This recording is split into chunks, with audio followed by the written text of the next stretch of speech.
baseball, when the game is on the line in the last inning, you want someone pitching that you know is going to get the job done and be ready to get in there and get the save. And that's what people in baseball call the closer. This person may only be in the game for 1 inning or 3 outs, but they can result in being one of the most important players in the game. A closer must have 3 main qualities in order to be successful, and those qualities are intensity, being calm and collected while on the mound, and being able to do anything to get a win for their team. The first one that a closer must have is intensity. They need to be able to come into the game when the game's on the line and there's a bunch of people screaming and yelling because the game's close, everyone's real excited. And then they just need to be able to come into the game and kind of block out everything and just be ready to go after somebody. Also, a closer needs to be able to prepare well in the 8th inning or the 6th inning or however many innings is in the game. They need to be able to prepare the inning before the last inning so they're ready to come in and get the job done. And that just involves thinking and getting the right mindset before they start warming up and getting ready to go into the game. The last thing is kind of doesn't seem like it's very important, but in baseball people usually use walkout songs, and these songs are usually what hitters and pitchers use to kind of like get themselves ready to hit or pitch or do whatever they do. And so a closer usually has to have a walkout song to get, when they're playing at home, to get their home crowd excited and ready to go. Also for them, they need a song to get them focused and excited and ready to go out and pitch. These songs don't seem like they're very important, but they can actually make a pretty big difference if you pick the right song. And for a closer, the walkout song actually is very important to get your emotions going and get you ready to pitch. Brian Wilson, closer of the San Francisco Giants, they won the World Series last year, and he was a big part of that because they knew they could count on him to get the job done anyway.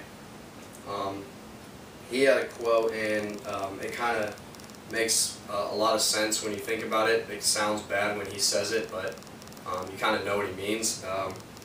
Basically what he said was, you're so jacked up by the time you get out there that you want to kill somebody, but it's not really like that. He just means that you're so excited when you get out there that you're just ready to go.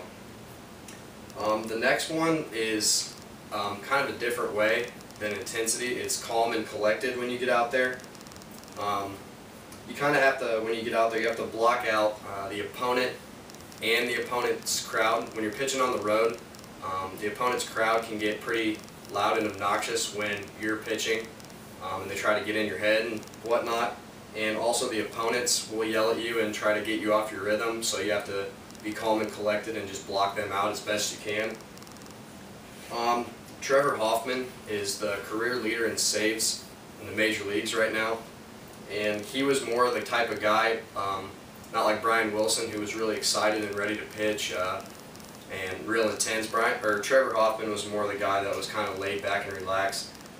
His quote was actually, he said a lot of guys like to get jacked up before they go out and pitch, and he said, but I like to be relaxed and just go out there and have fun, which is kind of good because he has all his emotions in check.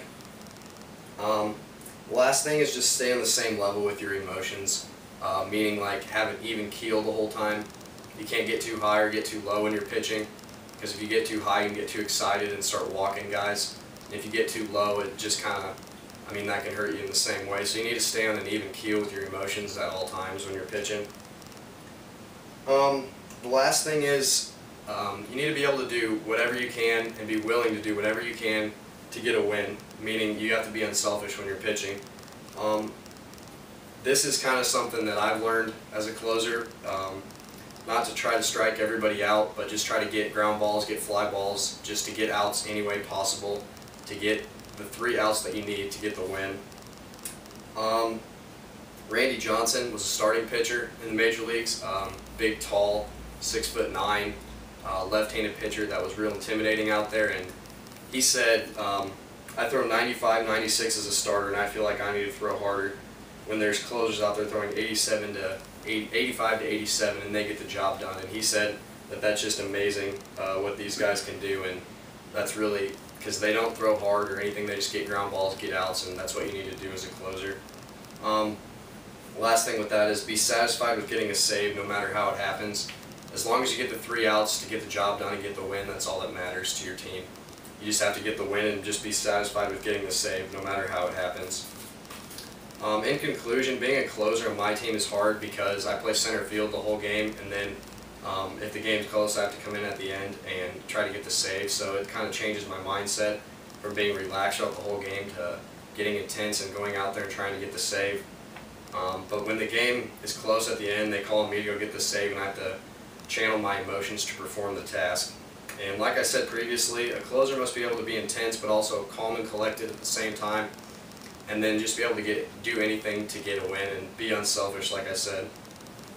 Being a closer can result with a great feeling at the end of the game because you close the door on the other team's chances of winning the game, or it could result in feeling bad because you lose the game for your team. But I wouldn't change being that guy for my team any day of the week.